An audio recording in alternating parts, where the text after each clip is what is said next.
Seminggu menikah Praka Jamaluddin tinggalkan istri, kini pergi selamanya.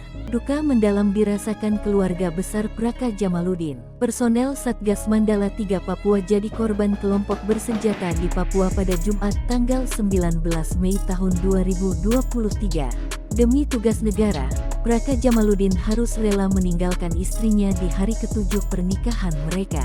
Kini, prajurit TNI asal Jawa Tengah tersebut telah pergi untuk selama-lamanya. Dikutip dari Kompas.com, rumah duka berlokasi di Desa Majekerta, Kecamatan Watukumpul, Kabupaten Pemalang, Jawa Tengah. Praka Jamaluddin lahir di Pemalang tanggal 13 Februari tahun 1990.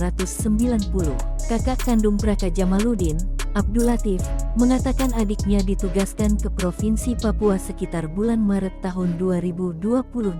Saat itu, sang adik 1 minggu menikah dengan Inandani Trisyafaah. Di matanya, Praka Jamaluddin merupakan sosok yang tegas dan pemberani. Hal ini terlihat sejak Praka Jamaluddin duduk di bangku SMP.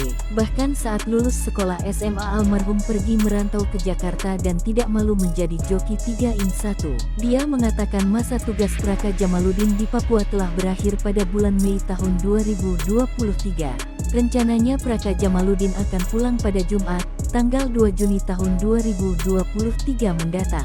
Meski begitu, nomor telepon dan WhatsApp yang bisa dipakai oleh adik bungsunya itu sempat tidak aktif selama seminggu sebelum akhirnya dikabarkan gugur saat bertugas.